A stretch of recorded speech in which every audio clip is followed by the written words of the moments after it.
Hello, welcome to the channel. My name is Karen.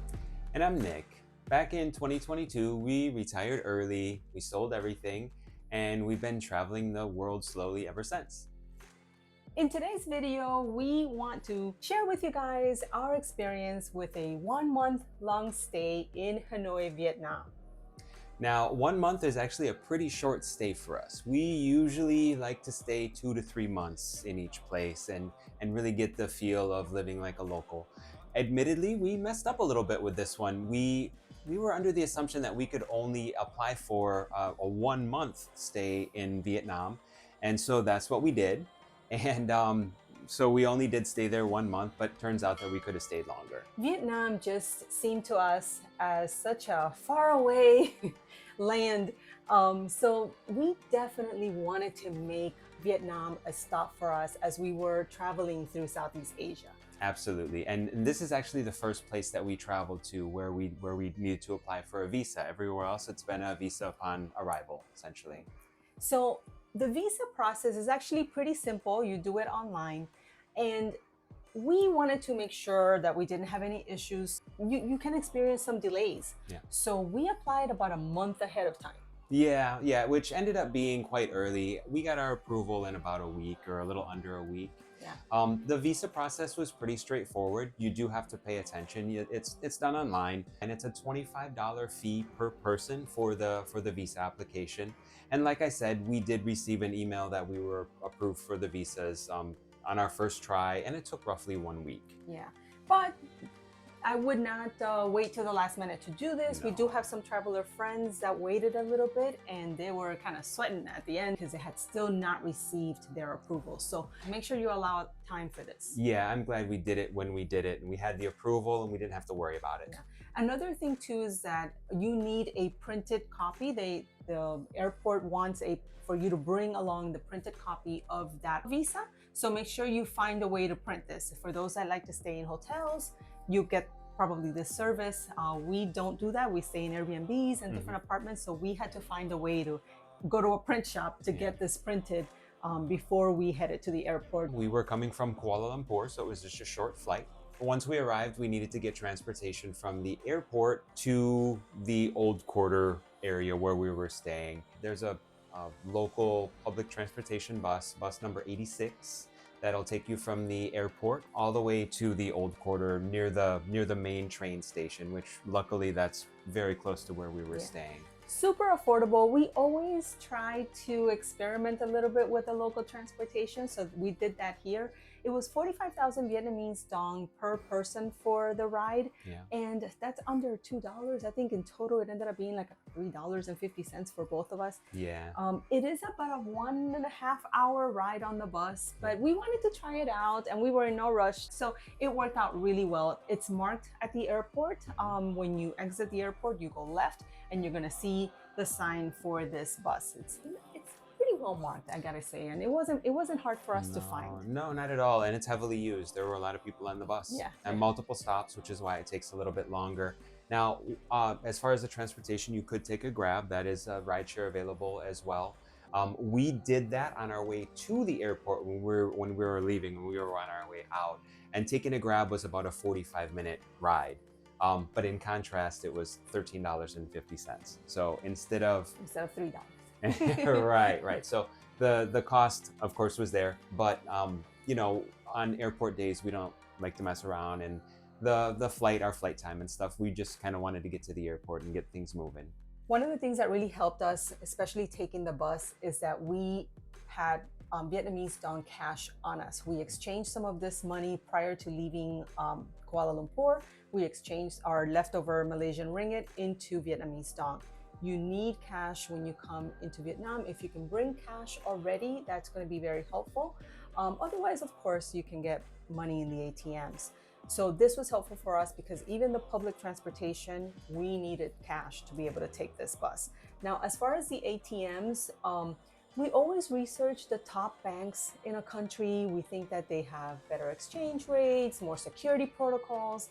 So we usually do this. However, once we were in Hanoi and we were settled in, we went to the ATM, and it seemed that most of the banks do charge fees to use the ATM.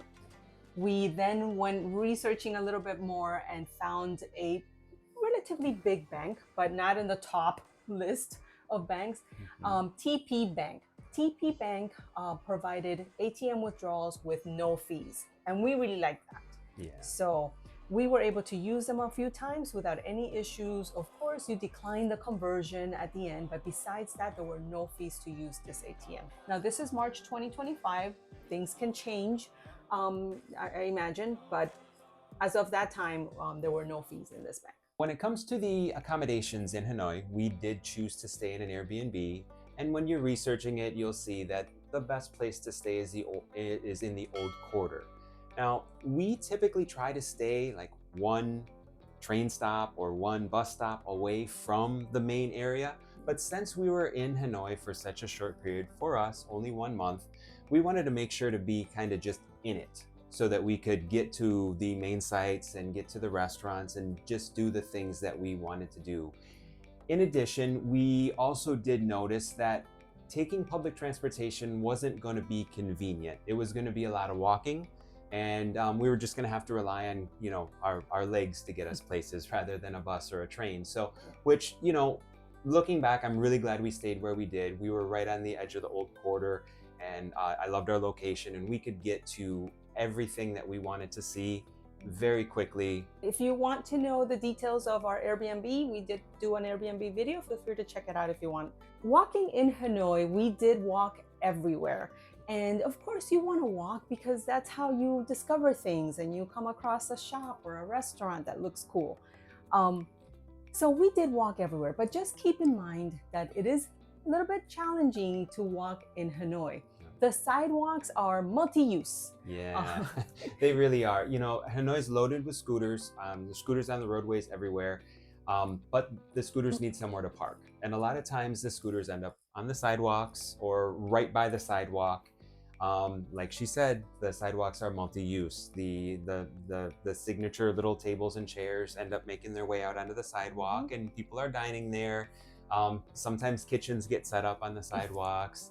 It's part of the charm, Or even shops will have like there'll be a little shop inside, but then a lot of things are outside as well on the sidewalk. It just kind of explodes out onto the sidewalk. So you're zigzagging through when you're walking, and you end up having to walk on the street a lot. So literally cars are passing you, and it's a little bit challenging, definitely, to walk in Hanoi.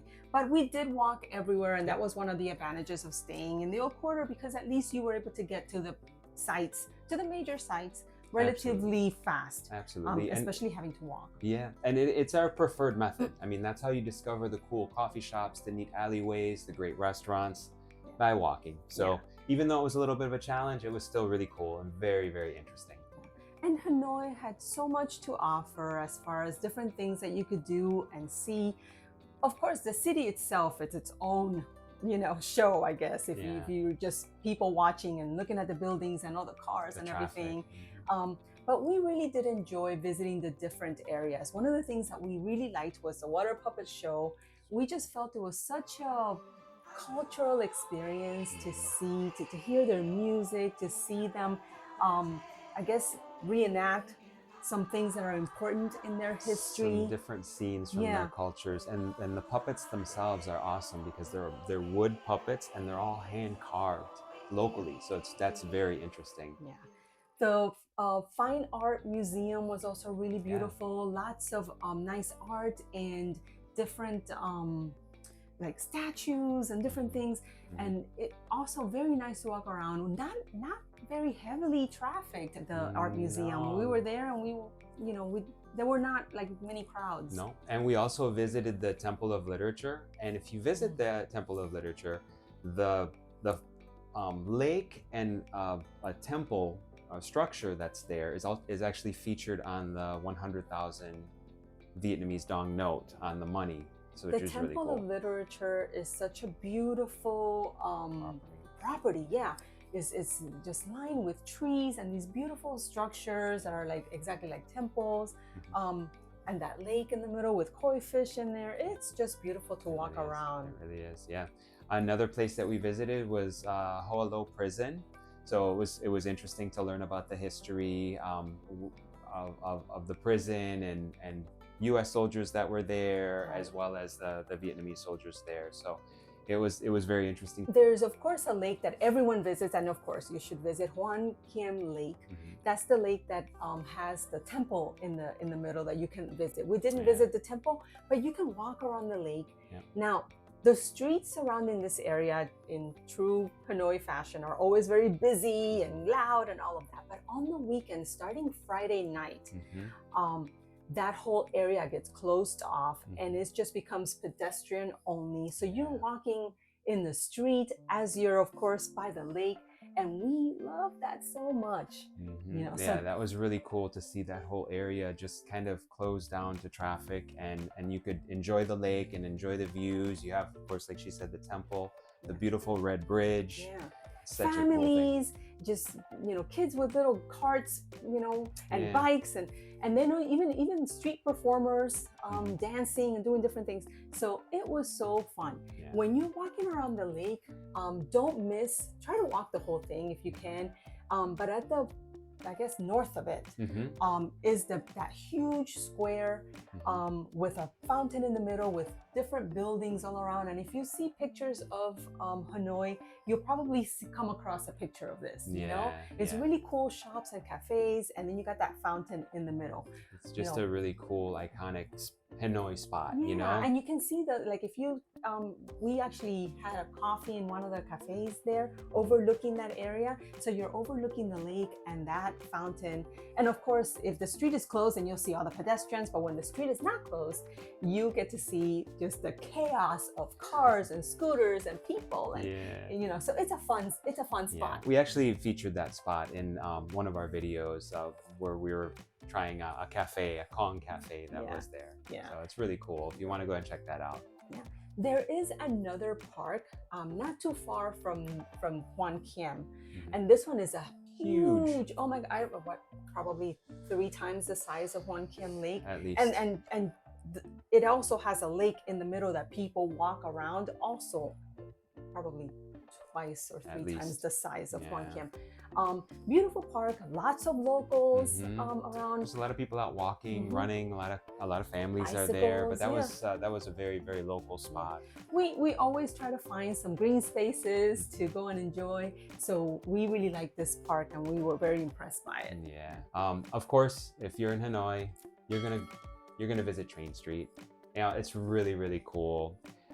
We visited Train Street in a couple different occasions, and there, as we discovered, because we were there for a while, there are a few different areas of Train Street. There's a real popular mainstream area. Well, closer to our Airbnb, that's where we went to Train Street, and there were tons of people when a train was going through still. Mhm. But just having that experience of being right there, having a delicious coffee with the train going by, it's inches from you. It's Yeah. pretty cool, and it's a must do. So we went a few times, like when the train wasn't going by. So Yeah. we just sat there and had a coffee, and Yeah, it was you- just so nice you because have your- you had the place to you yourself. had your pick There's- of cafe. You could go anywhere. Yeah. Of course, once the train on the time that the train's going to arrive, it gets really packed. So definitely get there early. Yeah, Try to and get a seat. The schedules are posted.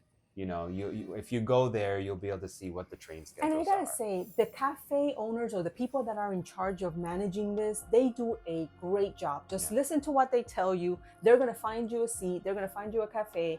You'll be fine. They know what they're doing to man it, to man this area and to make sure that Mhm. everyone stays safe once the train is passing by. Yeah. The train literally passes by like this close to you. Yeah. So it's pretty crazy. Another thing that might be kind of fun here, we walked by the street at night, Mhm. and all those cafes and the whole area is all lit up, and it is really, really beautiful. It's really pretty. So maybe doing this at night might be a great experience as Yeah, well. yeah, Even if you don't go for the train, just the cafes and all those lights, very, very nice. Very cool. Yeah. So speaking of cafes and Train Street, I got to talk about the coffee, because the coffee in Hanoi is something else. Vietnam is known for their coffee. They're known for egg coffee. They're known for coconut coffee, and something that we learned about, salted cream coffee. We tried them all multiple times, Mhm. and they were excellent. We really, really enjoyed all of the different coffees that we tried. um, every different cafe and restaurant. It was just an awesome experience to have the different coffees. There was a treat. Yeah. And we don't drink alcohol too much. So when we go out for a drink, it's usually coffee. So we Yeah. really got to enjoy the many coffee shops. And we went to different ones. And I gotta say, they were really excellent. From your tiny one hole in the wall to your bigger roasters. Really, the coffee was really excellent. In fact, like on the last day that we were in Hanoi, we went and kind of just I went to a really highly rated coffee shop in a little alleyway, and it did not disappoint. And we ordered like a little flight of Like coffees. We made our own flight. The lady looked at us a little funny, like wanted a salted cream coffee, an egg coffee, and a coconut coffee, all three. And we sat there and enjoyed the one of our last days there, and enjoyed all of those coffees, and they were phenomenal. Oh, if you're a coffee drinker, you're gonna love it here. The coffee is amazing. I mean, try it. It's different and it's very delicious. Truly, it's a treat. You know, it's like a dessert because they're, you know, the egg coffee, coconut coffee, they're sweet. You know, but it's definitely try it. Yeah, and just overall, the food in Vietnam is amazing. Of course, from the U.S., all we know when it comes to Vietnamese food was like pho, right? And banh mi But and a this pho. is next level. Yeah. The flavors are incredible. They really do focus on like creating this flavor profile of sweet, salty, all the Savory. like all the Sour. I guess elements of a meal. And wow, they do a great job. It just like, you know, you just love it when you're there. You know, we go into each new location with managed expectations because we don't want to go and get disappointed and hype something up way too much. But I gotta admit, like, we went into this trip to Hanoi with very high expectations for the food, and they were exceeded.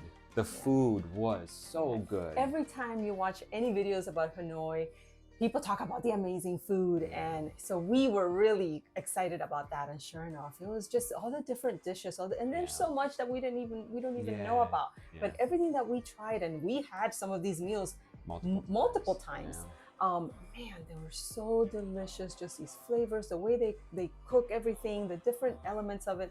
Just they do a wonderful job. And the pho's, yes, the pho's are incredible. It's And the banh mi. Oh my gosh. You know, banh mi is one of those like kind of like on your way, you know, on the go. On the go, lunch. Easy to get. So banh mi, I feel like you're gonna have several of those. Yeah, they are so good. Yeah. So it'd be really easy to just make your visit to Hanoi and eat out every single meal. You really could, and it's truly affordable enough to do so. But, you know, we really try to eat a little bit on the healthy side, not saying that their food isn't healthy. It's for the most part pretty good, but we like our home cooked meals, and we don't like to eat every single meal out. So we did do some grocery shopping while we were there. Yeah, and you have your like convenience store types. So we had Winmart, we had BRG Mart, and for those, at least the ones that were close to us, those are very small stores. There was another store that we found called Elle's Place, and that's where you have a lot of your imported things. So there we had some Western stuff that we could find at that store. But in order to get like a full grocery to create meals at home, we found that in Fuji Mart. Fuji Mart was a grocery store that was close enough to us, about maybe 10 to 15-minute walk. And now that one had everything. Yeah, they even had prepared meals, like ready to go food, and you know, there are other grocery stores and larger grocery stores, but that was a very convenient grocery store for us to go to. And Fuji Mart had everything. Two stories and they had everything we needed when we had chicken, meats, rice, you know, seasoning. So we enjoyed our shopping at Fuji Mart. It was convenient, and they had everything we needed. And affordable. Yeah. Another thing that we do to stay healthy, as a lot of you know, is that we try to exercise. We try to get gym memberships in every place that we go. Now, for Hanoi, we were here a short time. So because we were only here for a month, this is a short time for us, we did not get a gym membership. We wanted to give ourselves enough time to explore the city. And therefore we did find a gym, but we did not sign up for an entire membership. We were paying for every day that we would go. Yeah, we went in and just paid their daily rate, which was 50,000 Vietnamese dong per person. That's like $2. About $2, yeah. And we would just go once a week since we were there for a short period of time. We walked a lot and tried to visit a lot of the sites and stuff. But our typical gym schedule would be 3 days a week. So we cut it back for this stay, and we just went the once a week. And it was just like an old school iron gym, and I had all the equipment that we could have ever needed, and it worked out great. Yeah, it did. It was very affordable, and it was in the old quarter, so it was only about a 20 plus minute walk.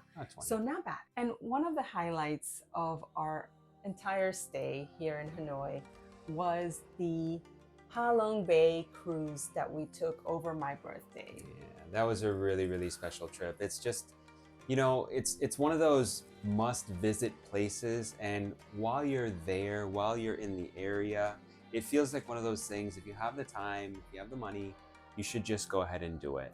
It was a splurge for us for sure. Yeah. Definitely, it was quite a bit, but we just loved it. Just being in Ha Long Bay and doing the activities and kayaking in the water.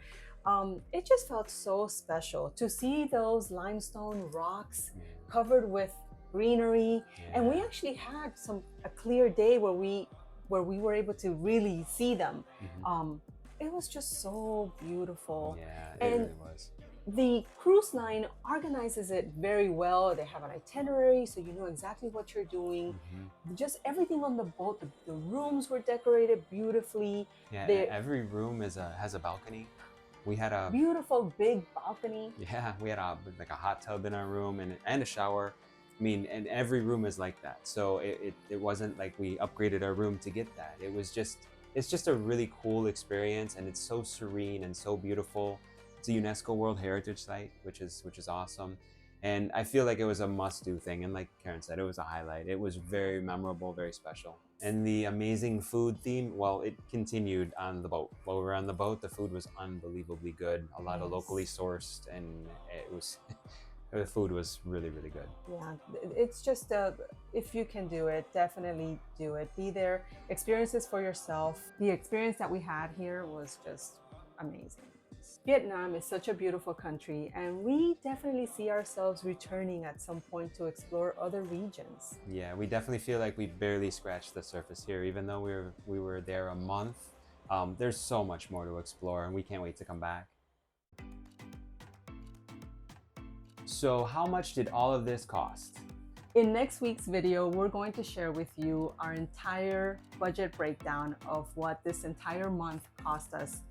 Everything from the Ha Long Bay cruise to our groceries and accommodations and everything. So stay tuned. We'll be sharing that with you next week. If you enjoyed this video, hit the like button, leave a comment down below, subscribe to our channel for more of our travel adventures, and slow travel with us. Bye. Bye.